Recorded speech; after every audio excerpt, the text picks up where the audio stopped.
Alrighty, this is Matt once again. Welcome back to the video. Another paid request, this time from my good friend Mike, Odysee Communications. And for those interested in requesting any type of videos, topics, reactions, commentaries, re-reviews, what have you, feel free to send it either directly to my PayPal or join my Patreon. Both links are down below in the info box. I also have a second YouTube channel, just in case anything happens. Among other stuff in the info box. And he wanted me to talk about a film called Sick that came out, it says 2022, but I think most people were, that was probably just in one festival, but more people would, it was 2023 where they were able to see it. So I guess technically this is, should be, whatever, fuck. 2022, 2023, whatever you want to put it. Now, it was directed by John Hyams, which I'm not the biggest fan of him as a director, because he did those Universal Soldier direct-to-video movies that I'm not a fan of, because I'm not a fan of the stories he told. And that's kind of the thing, it's not really the action for the most part, it was the stories that were told in those movies. So, in this, he's not writing the film. Kevin Williamson wrote the film, of course, who wrote Scream. I Know We Did Last Summer, among others. And the whole gimmick of this is it takes place during the pandemic. Now, granted, it tries to do some satiric things, which isn't the best. I don't know why I'm losing my voice while I'm talking about this.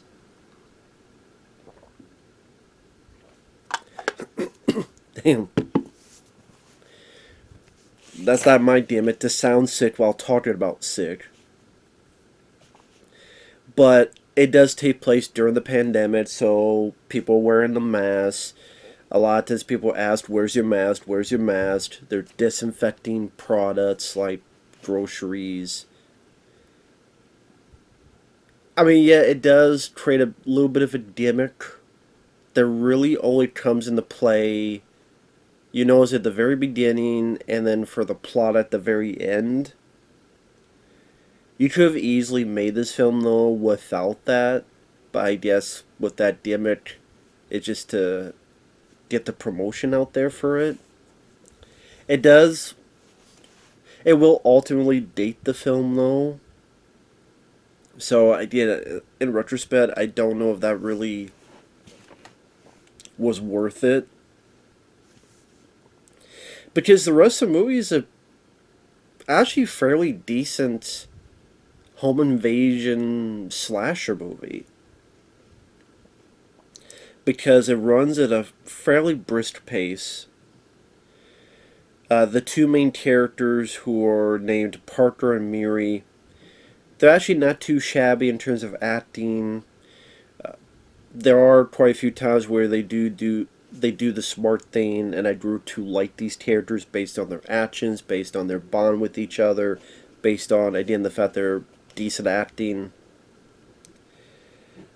The cat and mouse chase, which I swear makes up like a good, for the whole sequence, like 30 minutes. I mean, it was better than anything I saw on Stream 5. I'll say that.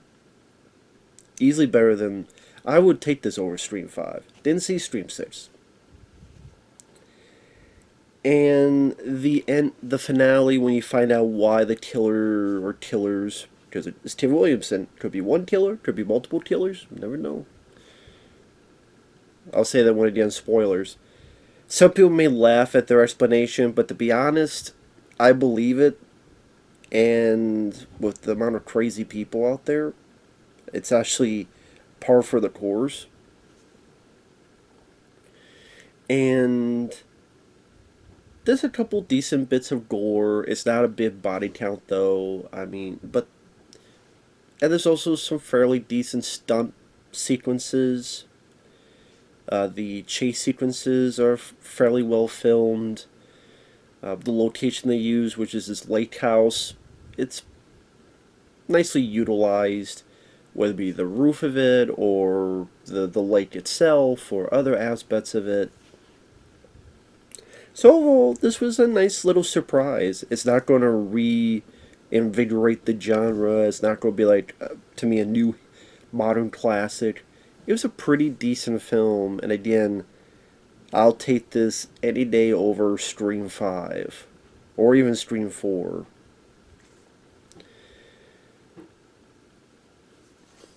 Like I said, the satiric elements I don't think really work the best. I think it's better as a horror film than as a comedy. Because the bits that I think were trying to be funny, I didn't think were.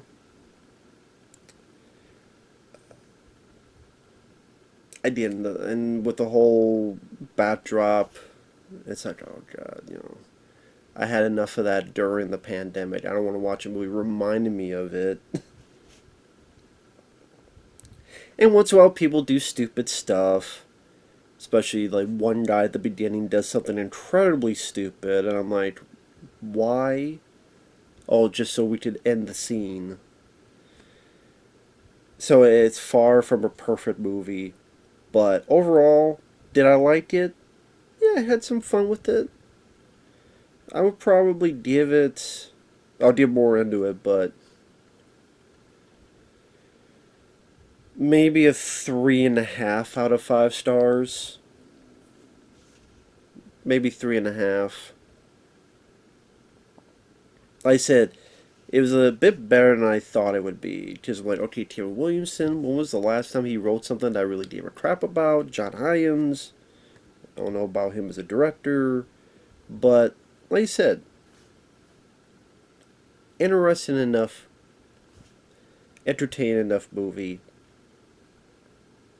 So again, in the spoilers starting now, is in the middle of the C to the O to the VID, since YouTube doesn't like when you say that together. There's a guy in the store, you see all the supplies are lacking and gone, and he's getting pictures of someone stalking him. I did think he was funny. Do you want a party? He tests yes.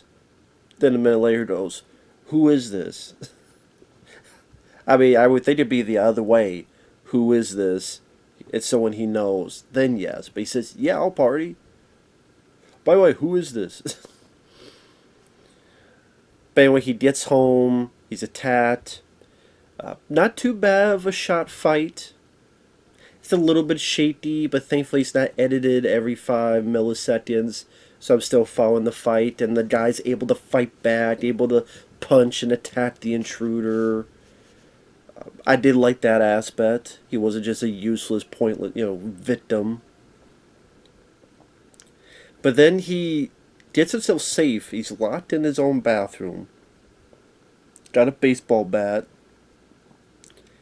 There's a window out there. He could break the window, yell for help, till the cows come home.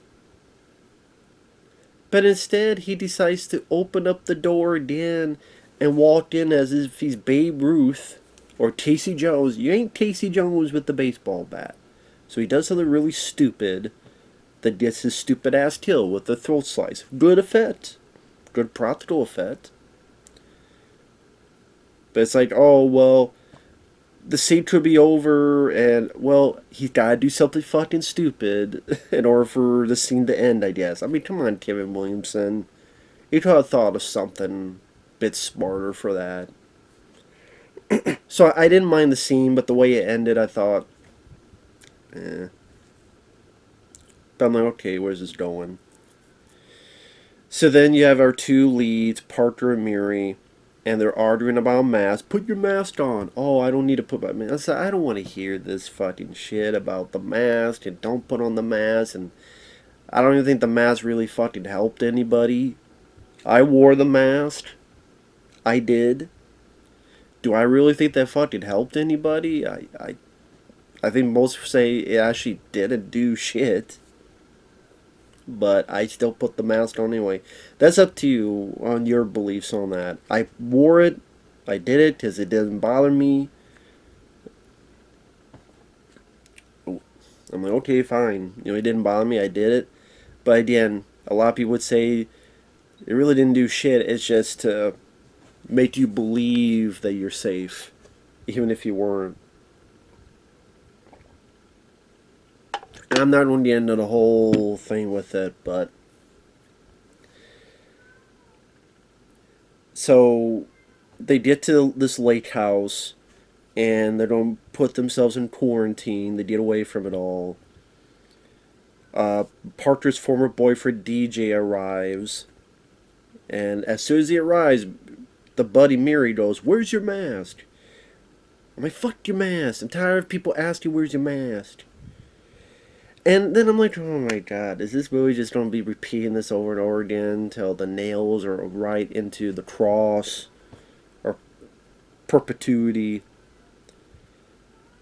I mean, they're dancing in the basement in slow-mo with all the spray.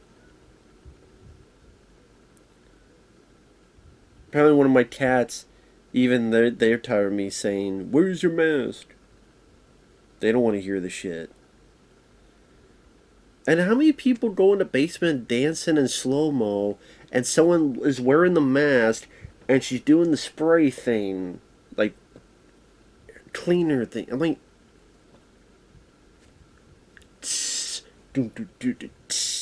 what the fuck is that? Like, I don't know if that was meant to be funny. And I'm sitting there going, oh my god, this movie's going to suck. Sick, but as we called suck.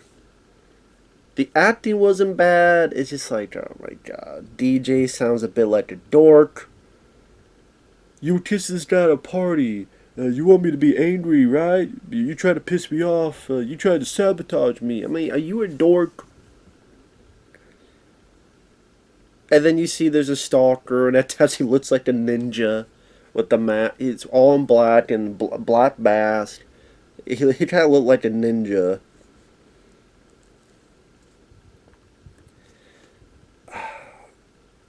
It's really when the action really started that it picked up, and the rest of the film I actually didn't mind. And I would say the second half is much better than the first half. I think the first scene is decent enough, except for the stupid decision. The acting from the two leads are not bad at all, but again, I'm like, I don't know about the shit I just talked about. But when that happens, and I don't know why the intruders stole their phones. Why didn't they just kill them immediately? Because that's their plan. I guess when you find out what their plan is, again, you're sitting there going, well, why didn't... If you were able to get close to them to steal their phones, why didn't you just kill them instead of stealing their phones? Spoiler, you find out there's 3 of them. There's 3 killers. So there's 3 killers, and there's 3 people in here. All 3 of them could have each been at a person. And instead of stealing their fucking phones, why didn't you get a knife and go, gee, done. Because there wasn't really any big other plan to, like...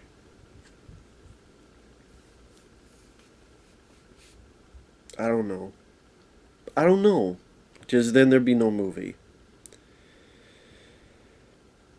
But I do like that the guy DJ tries to help them, and he's fighting the attacker, and he's fighting back, he's not being useless, and because of his actions, because, I like the fact that once they find out there's an intruder, immediately you go into the car, I'll get your friend. By their actions, I'm like, okay, I'm understanding what they're doing, I'm understanding their choices. Felt bad for DJ. Decent death scene, he's just impaled from the back. Our 2 leads, they decide to drive off, but the car's been fucked up. And it won't work. They're being chased by the intruder, but they go to where they need to go, to the roof. I did utilizing the location very well. Some decent camera work. Some decent points where the camera is following the characters, and really getting a sense of the geography of everything. When you're able to kill the intruder, our lead doesn't just stop and leave. She just beats the ever-loving fuck, beats this guy's brains out. Which is like, good, that's smart. It's a good decision. Makes sense to me. I appreciate that. Then finds out her friend's hurt, and there's a second intruder, so he has to tell her, play dead. She hides. When the killer did that to her friend, she throws something for noise. He's hesitating, so she runs off so that she could save her friend, so her friend can get away and put a sprinter on her leg. And then again, it goes from there to a neighbor who's got a shotgun, and then the killer kills him and takes the shotgun, and then she gets on this raft, and the killer's stabbing through the bottom of the raft, which I like that scene. This is like, the killer's in the water, the killer tried to kill you, you didn't even have time to even put on your fucking shoes, and then you're like, what do I do? I either stay on here where you're stabbing through, or I have to jump into the water. And again, this is like, wow, the movie's really kicking in the gear. This chase scene's going long, but it's not boring. For the most part, I can understand why the characters do what they need to do.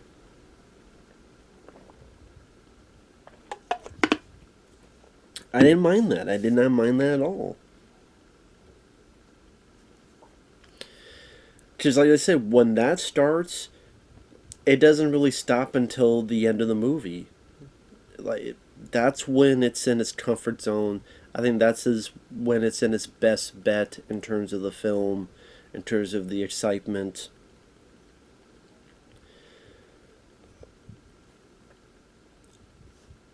There are times where she's fighting the killer, or beating the killer, kicking the killer's ass. There's a car.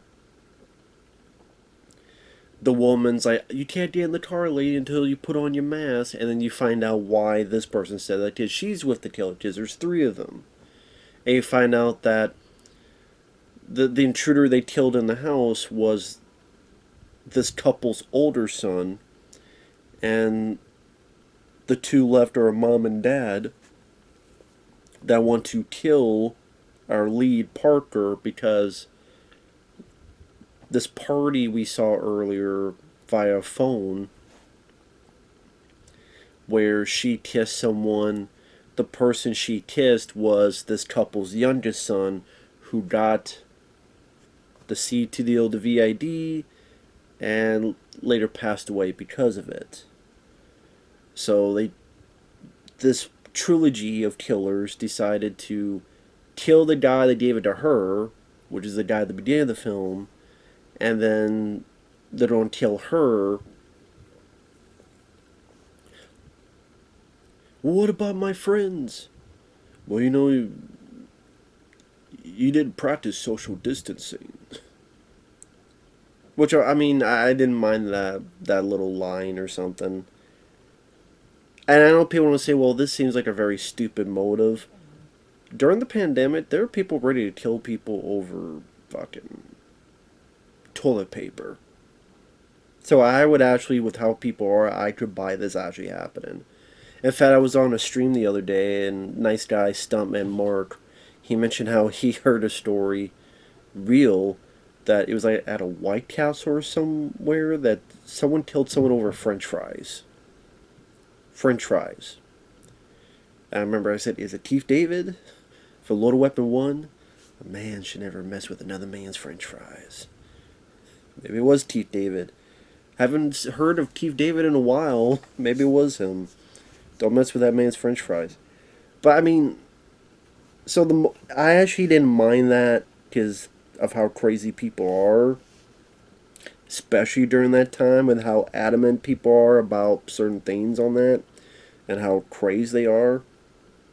I actually bought that motive. And then you have our 2 leads working together. And again, the actresses I thought got better as the movie got along, and I enjoyed their camaraderie with each other, as in, like, one's tied up, and she's like, listen, you got me, I'm the one you want, you don't need her, you don't have to look for her, she doesn't know anything about it, she didn't do anything wrong, come at me. And then the other friend, she decides to help her friend, and they like both push this one fucking bitch out the window, and then the guy, they fucking flip over and he lands and gets impaled by these antlers. That was part of the lodge, the lake house. And he did some pretty decent stunt work throughout the film. You had really good fire gag, where at the end they get the bitch on fire, and there's a shot where a real person on fire running around, the camera's following them as it's running away from camera, ultimately until it goes on the ground, and I'm sitting there going, even I'm going, get the fire extinguishers, goddamn! How long did that burrito be on fire? But I mean, when you do it for real, that makes it more effective. And I will say, maybe that's one positive I could say about John Hyams' direction, is that because he had a hand in action, and here's the thing, like, some of the action scenes in the Universal Soldier are well handled. The bit with Van Damme in Regeneration, when it's almost like Call of Duty and he's shooting bad guys, didn't mind that scene. The fight scene that Scott Adkins has with the bad guy with baseball bats and directing, I enjoyed that scene. It's just the stories in those, as well as the epilepsy and directing, and Van Damme being morose, zombie motherfucker, falling asleep watching Monkeys on TV, like Regeneration. That's what I hated about it. So, John Hyams, you handle bits of the action. Kevin Williamson, you handle bits of the script. Because you're a better writer than those, Universal Soldier direct-to-video sequels. No sequel bait ending, no bullshit, ridiculous ending of that sort. Overall, I would say if you like, I still say I prefer, what was that movie, Hush? That a lot of people hated. Like, I remember I reviewed that film, Hush. I was like, why the fuck do you like this movie, Matt? The movie sucks, Matt. I'm like, I don't think the movie sucks. I really enjoy Hush. I thought it was a pretty damn underrated movie. I thought it was fairly well done. I actually want to pick it up sometime on Blu-ray. I'll put that above this, but this, like I said, this actually wasn't too bad. Wasn't too shabby. If you go over the first chunk of the movie, although it does have some decent spots in it, like I said, it doesn't have a huge body count. But yeah, the brisk pace, I thought rather exciting, good chunk of the film. That was the second and third acts of the movie. The pretty capable acting by the two leads. Not bad. Not bad at all. So, there you go. So with that said, thanks for watching. Take care. And we'll see you guys later. Bye-bye.